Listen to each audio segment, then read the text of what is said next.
The next topic is classifications of plants. Then plants also can be classified in two main groups. First one is flowering and second one is non-flowering. Non-flowering plants do not produce seeds and flowering plants produce seeds. Based on the nature of plant body, non-flowering plants are classified into three types: algae, mosses and ferns. Based on the fruit body, flowering plants are classified into two types: gymnosperms and angiosperm. First one is plants can classified into two groups. First one is spore bearing plants, then second one is seed bearing plants, otherwise called as do not produce seeds. Second one is produce seeds. Then spore bearing plants is also divided into three types. They are ferns, algae and mosses. Then second one, produce seeds classified into two types: non-flowering plants and second one is flowering plants. That means gymnosperms and angiosperms. First one is do not produce seeds. First, ferns has roots, stems and leaves. Second one is algae, has no true roots, stems or leaves. Third one is mosses, has some roots, stems and leaves like structures. Then produce seeds. First form is gymnosperms, second one is angiosperms. Gymnosperms, then angiosperms divided in two groups. First one is monocotyledons, second one is dicotyledons. Then monocotyledon means with one cotyledon, example paddy.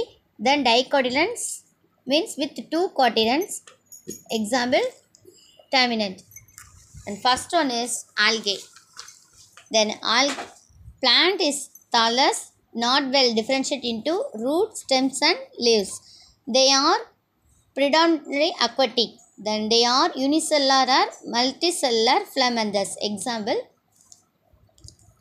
Then second one is mosses. Plant body is not differentiated into true root, stems and leaves. They do not have any specialized vascular tissues for conductions of water and food, example Funaria. Then they are water living plants, needs moisture to complete its life cycle. Hence they are referred to amphibious plants. Third one is ferns. Plant body is well differentiated into root, stem and leaves. Leaves may be large or small. Specialized vascular tissues are found for the conductions of water and food.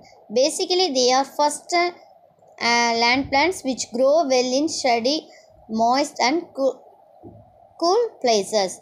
Then fourth one is gymnosperms. Plants are woody evergreen with true roots, stems and leaves. They possess vascular tissues, xylem without vessels and phloem without companion cells. Ovals are naked without ovary. Hence, they do not produce fruits. Seeds are naked. Example, Pinus cycas. Next one is angiosperms. Plant body is well differentiated into true root, stem and leaves. They produce flower without four holes: calyx, corolla, anthrosium and gynoecium, hence known as flowering plants. Female reproductive organ, ovary, is present inside the flower which develops into fruit and ovules develops into seed. Angiosperms are the dominant plants from our present day. Based on the number of cotyledons, angiosperms are broadly divided in two groups. First one is monocotyledon, second one is dicotyledons. Plant seeds which have only one cotyledons are said to be monocotyledons. Plants said with have two cotyledons are known as dicotyledons. Example, paddy, monocot, terminant, dicot.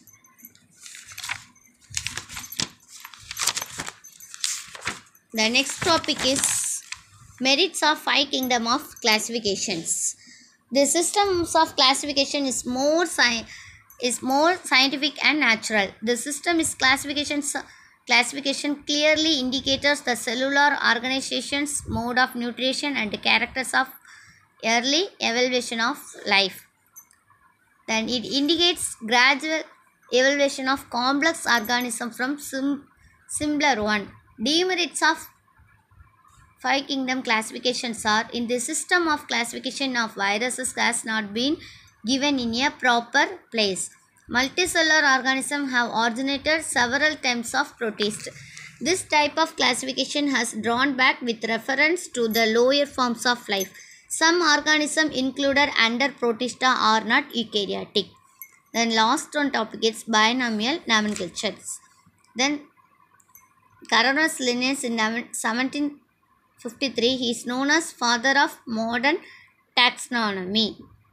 Caspar Begin is 1623 is introducing the name of organism which two names which known as binomial nomenclature, and it was implemented by Carolus Linnaeus in 1753. So he is also known as father of modern taxonomy. Binomial nomenclature is an universal system of naming organisms. As per this system, each organism has two names. The first is the genus name, the second one is the species name. Genus name begin with a capital letter and species name begin with a small letter.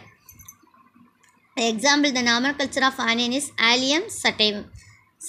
Genus name is Allium, species name is sativum. Then vernacular name is local name that is familiar for a particular place. Binomial name is an universal name which never changes. Binomial nomenclature and classification helps scientists to identify any organism and place them at a particular heritage. Some example for common name for human being. Then scientific name is Homo sapiens. Common name of onion. Then scientific name of Allium sativum. Then common name is Bigion. Then scientific name is Columbia livia. Okay students, these lessons also completed. Thank you.